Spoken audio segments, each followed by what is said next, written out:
ahead of time, but it's good producing when it works. And first, a quick word from FanDuel. The NFL season may be wrapping up, but there's still time to get in on the action with FanDuel, America's #1 sportsbook. Right now, new customers get $150 in bonus bets guaranteed just by placing a $5 bet. That's $150 in bonus bets, win or lose. The app is easy to use, and there are so many different ways to bet, including live same-game parlays. You can find more bets in the Explorer tab. You can make a parlay in the Parlay Hub, which is the best and most popular way to find parlays, and so much more. So make sure you visit FanDuel.com/UCSS to make your first bet a layup.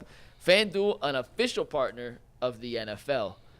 I sent you guys some numbers last night about the Texans running game, the Browns rushing defense, the Browns running game, and I was trying to see if there was any trend in what differentiated the Browns, especially defensively, in their wins versus their losses. The big thing is they don't do a great job against the run in their losses. In their 6 losses, they're averaging 127 rush yards allowed per game in their 11 wins.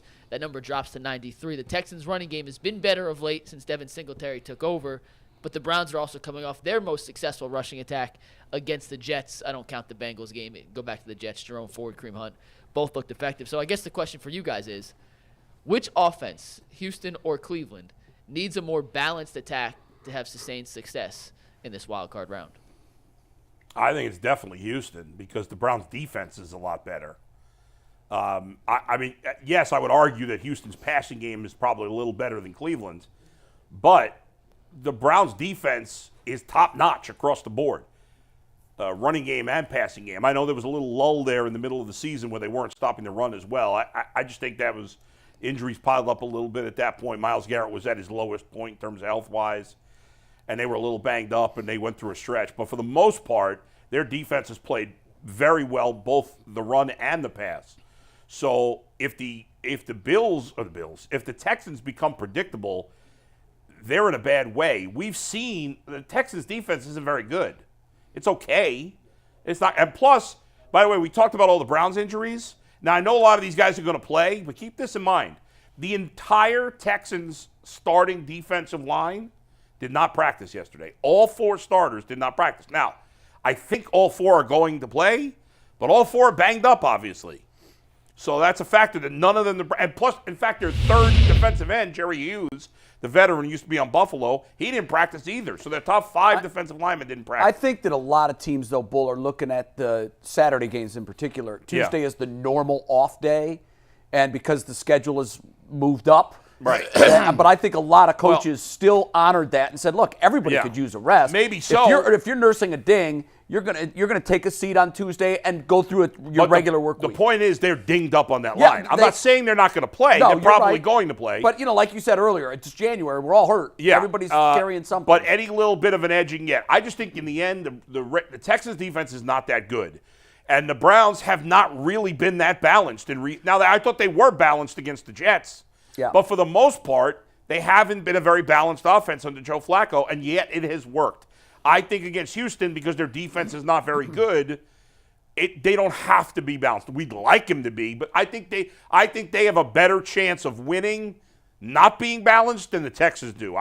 If the Texans can't run, they got no shot of beating the Browns. If the Browns can't run, they could still beat the Texans, in my opinion. I actually agree with that. I think one thing I think that we're discounting a little bit is because we're in the playoffs now. We're in the playoffs now. You're looking at a situation where you're in the playoffs and you kind of, you start over. So starting over in our minds means we kind of forget just how good the Browns defense is, and we forget how good they are when they are full strength. And so when you talk about the running game, it is imperative for Houston to be able to run the ball with Singletary or Pierce or whoever they're bringing in the game. Because the thing that the Browns do better than anybody else is 3 and outs. And the thing that they want to do in this game to C.J. Stroud is he's a rhythm-type quarterback.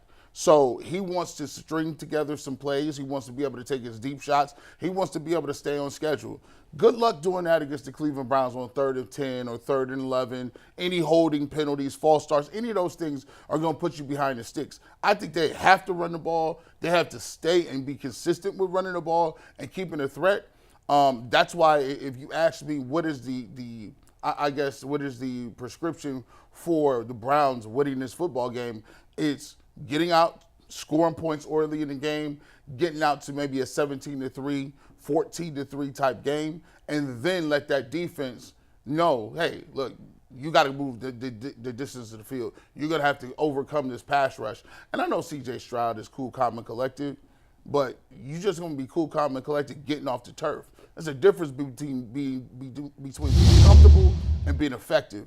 And I don't care who you are. You could be Joe Montana.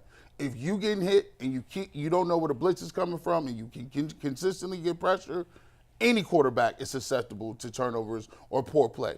We ain't got to have him throw picks. We just need some incomplete passes. I agree with you guys, but I think my philosophy in football is pretty simple. The more balanced you are, the better chance you have of winning, regardless of what defense you're going against, what your offense looks like, and what it's built like. Balance is the key. You have to be able to do both. So I think it's important to both teams that they do have a running game. However, I think it is more important to the Texans for these reasons. The Browns have shown that if there's an area you're going to beat them, it is on the ground. Mm-hmm. So I think if I'm Houston, I really want to establish, the pass game's going to be there. And that will be there late if they need it. C.J. Stroud has proven that time and again. I think what they're going to try to do early on is run. Establish the run game and prove to yourself and to Cleveland that you can move the ball against them. If they're able to establish a good ground game, I think it could potentially be a long day for the Browns. I really do. If they are only pass forward, I think the Browns win the football game. So, but I also think I can make a case that I think it's very important that the Browns establish a run game too. You made a great point. The Browns have been able to win with Flacco, where ignoring the run. That is not something that they can do and continue that, particularly in the playoffs. I think that will be harder to do when they play better defensive teams. No question. But no I question. think against the Texans, you could still get away with it if you had to. Yes, but one of the things that, against the Jets, for instance, yeah. I don't think they were ever afraid of the Jets. The Jets had a better defense than offense, clearly. But when you're in the playoffs and with each round you advance, obviously the quality of opponent is better. You're getting better each week. The Texans are an above-average team all the way around, or they wouldn't be in the playoffs. So because of that, I do think they're still going to have to – you can't just go out there and let Flacco fling it 45 times. I think Leroy Hord's point is the point that we should focus on this week and moving forward. He made a great point. We've all said it at various times of the season. I've believed all year that their fatal flaw has been the turnovers. If you look at the should numbers, bite them at some point. It should. It hasn't. Right. Yeah. But as I'm looking forward and figuring what is the headline of our season-ending loss, it won't surprise me at all if it's the Browns give the ball away too many times. Sure. If, to Leroy's point, the Browns take care of the football over their next 4 games, if they're able to do that, the Browns can win a Super Bowl. Absolutely. Yeah. Their fatal flaw will be interceptions or fumbles. And with Flacco, we know the interception gene is there. We've seen it. We just hope that we can suppress it enough that it doesn't become our kill pill. Sure. I think the way I look at it, I don't think the Browns are talented enough on the outside or up front or at running back to play a conservative style game. I think that the reason the Browns are here today is because of the touchdowns and because of the interceptions. I've come to the conclusion that that's part of the game. That is part of how the Browns can win. And if you don't, if you say, Joe, just maintenance the game, right? You ain't got enough on the outside to make no plays to win these games. You can't ask him to rein it in. You have to take the risk of the interceptions to get the best out of Flacco right now. You got to. And you got to hope that even if he's risky, that the turnovers don't happen. And with him so far, with the Browns, the reward has outweighed the risk. Right. Yes. So you keep doing it. But the better the opponent, it doesn't rear its ugly head. The better the opponent, the less likely you are to get away. You're right. Survive that risk. Right. You almost have to hope that, but you can't. The answer is not to ask him to be more careful, because that's just not how he's playing right. No. I don't think you can get. You need to risk the risk to get the reward. You're absolutely right. No risk it, no biscuit. And that's the crazy thing about it. It does make you feel like it's like a guilty pleasure. Like, you're like, yeah, throw the ball 100 times. If we throw 3 picks, it doesn't matter. We got to get 4 touchdowns and win. As long as you have more touchdowns than picks. And if you're going to throw the picks, throw them by the other team's end zone, not your own end zone. My God. And if you do throw the picks, at least we know he forgets it. He's like it's gone. He's a dog. Like somebody told me, like if you have a dog and you punish your dog, the dog forgets in 5 minutes. Yeah, they don't know. They're like, dude, why are you tripping? And you can't punish a dog for something it did 2 hours ago. No. He doesn't have that kind of memory. What are you talking about? What I do? I was just hanging out with you. By the way, speaking of dogs, it reminded me of something that we did at my house recently, which is the most like American privileged white guy thing. One of those American privileged white guy things. Does your dog have health insurance? No, my wife has talked to me about That's that. next level. That's it. No, but we did do a DNA test on him to find out his makeup. Oh. Was it a rescue, so you didn't know what kind of dog rescue. it was? Yeah. Did it come back yet? It did. He is a mix of 15 different types of dogs. Heinz 57. Yes, and the most is which we thought was Australian cattle dog. Yeah, that's he's 30%. Wow. But we found the So second. he's truly from the streets. That's right. That's definitely a white person thing. See, and the second most though was a shocker. Was a Chihuahua. It's 11% Chihuahua. Me and my brother still waiting on them DNA tests. Ain't no way I'm this big, Mom and Dad. You need to figure something out. What happened? What happened? It is so funny. Jay, you haven't met G's brothers, have you? I have not, no. So his brothers are both huge also. Yeah. Huge. And his your mom's tall for a woman. Yeah, slightly, right? yeah. But his dad is tiny. Yeah, I met your mom and dad. It wasn't what I was expecting. Not at all. I thought your dad was going to be this hulking, imposing dude. He's a really And quiet his brothers guy who are reads his just as Bible. big, if not bigger. One of your brothers is bigger Does than he you. have size in his family, though, from brothers, No, uncles? my uncles are pretty. They're tall. but they're thin as rails. They're all rails. Wow. thin as rails. Like eat anything they want. Small. Now I'm trying But to. you got a cousin who's a big dude also, my cousin who's an actor. who I've been texting with because of his show. He's a pretty. He's Nice. It's kind of funny. Yeah. He used to play left tackle at Eastern Michigan. So he's probably about what you saw him about 6'3". Yeah, he's a big dude, yeah. Wow. 6'3". He's giant. He's a big dude. But other than that, Do we need to go on the Maury Povich show? because it's just the anomalies. Like I Is got Maury Povich still around? I don't he think. is. I don't think. Is he? I think he is. By the Yeah, way, daytime TV I star. have been to Channel tape. 72 somewhere. Probably. When I was in college, I went to tapings of Sally Jesse Raphael. Did you really? And Ricky Lake. I remember both. listen. Sally Jesse had the red glasses. I just knew Ricky Lake. I say she like black dudes. Ricky Lake. Definitely. Did she? No, I don't know. She I definitely made it up in my mind. Oh, But I thought in I your think mind she's she gay, did. actually. Really? I think I she's think gay. you're right. I think Yeah. she is. Yeah. I do want to bring back this to the running game real quick. I don't think it's necessary for this week in particular. I think even without a running game, the Browns should be able to move the ball against the Texans. Amari Cooper probably won't go for 265 again, but they have no answer for him and Njoku, all those guys. However, as you get playing against the better teams in the playoffs with better defenses, Kansas City, Buffalo, Baltimore, etc., adding some semblance of a competent running game to enhance the play action with Joe Flacco Would be crazy. is going to make that facet of the Stefanski playbook in the offense 10 times better. when 100%. It's not just the slight flinch at the threat of a run, but it's a legit, I have to commit because they're running the ball effectively, which we actually haven't seen yet. The Jets game was the only sliver of an effective run game with Joe Flacco, and he threw for 300 yards in the first half against the number 2 pass defense That's why in the entire NFL. I have dreams that Nick Chubb is healthy. Can you imagine how effective the play fake would be if they were faking it to 24 instead of 30 or whomever? That's crazy. Like, it's just, oh my God. You know what's so bizarre? crazy. That you just saying that, I swear I'm not making this up. It's going to sound like I'm making this up. I usually don't remember my dreams.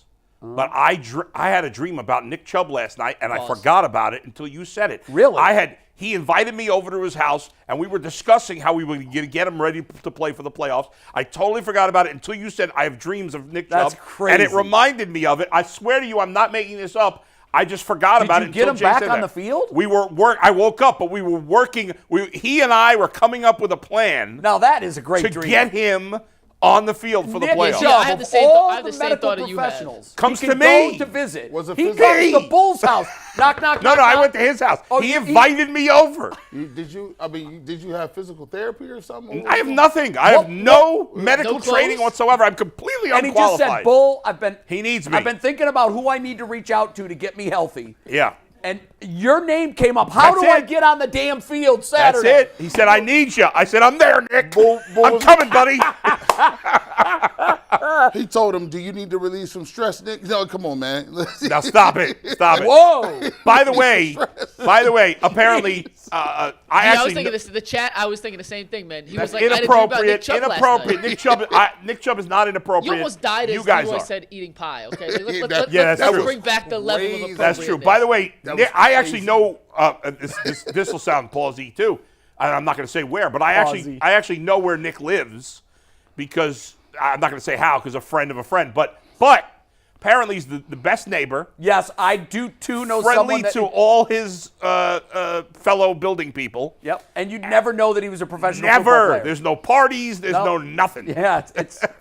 I don't think it's the same person that we know that's a neighbor. Probably not, no. But Yeah. I've heard stories about just Yeah. the most pleasant, He's the best. kind. Yeah. You know, I've said before, if you could have 53 Nick Chubbs You win the Super Bowl every year. every year with work ethic and mindset and approach and just doing his job and staying out of everybody's Never- business. Here's the crazy. You talk Yeah. about the Kool-Aid Mafia and how we have a cult. Listen, if you want to get canceled in Cleveland, the easiest way. Say something bad about 24. Say anything about Nick Chubb. I mean- They will get you up out of here. Yeah. They will spam your emails, Twitters. They will get you out of here. You cannot say nothing about Nicholas Chubb. It's not- I do would it. take, and this is, I'm not taking a shot at Watson. If I could have Nick Chubb back, if you told me you could have any 4 players that are injured or Nick Chubb, I'd take Nick Chubb. I would too. And I wouldn't even think about it for 2 seconds. And that might be crazy because Watson's upside is really high. But I don't care. If I could put Nick Chubb on this team right now, forget about it. God, Forget about it. It's such a But- shame that he yeah. has to watch this in I street know. clothes. That being said, I was really, and I've probably been harder on Jerome Ford on this show than anybody, and I really liked the way he played against the Jets. played I thought well. it No, was I his did best too. performance. Yeah. I thought he really showed some growth in his game. Twinkle And the toes. offensive line is improving. Good old Joe twinkle Batonio told Jason the other day it's the best he's felt all year. Which is stunning, isn't Yeah. it? Just a couple weeks ago, he Yeah. could barely move. With his back. Exactly. So the fact that they're in really good shape in that middle, the tackles have been serviceable enough, and I'm with let's Chris go. Rose. I wish we could kick it right now. Oh, I am God, yeah. so Hey, anxious and excited to I see how can't believe this it's only goes. Wednesday. Now, I woke by the up way- on Monday, like this feels like Thursday. Jay Yesterday has felt not like Friday. stopped fidgeting. No, the He worst- has not can't. stopped moving. Listen, can't. the worst is Saturday when you get up because you want it to happen. I know. And then that day is going to drag. Thankfully, it's a they're not 4:30 playing. kick, Yeah, right? thankfully they're not playing at 8 o'clock Thank God. because that day is going to drag till 4 o'clock. I'm on a radio day, and it's the best day Yeah, I've that's ever. true. I was like, thank goodness I'm on 8 to 12 Yeah. because I I couldn't think be you're sitting at home biting your nails. And you're the only game in town. How crazy is that? Yeah. They might need to take my phone away from me. 'Cause I'm gonna be on Twitter going crazy. I'm gonna let y'all know right now. Don't follow me. Yeah. I'm gonna be going nuts. Either way, Duke and knee jerk, full extended. Mike, speaking of Batonio, do you have that clip? You want to play We're that going now? to do one thing, then we'll get Oh, to the okay. player reaction at the end. But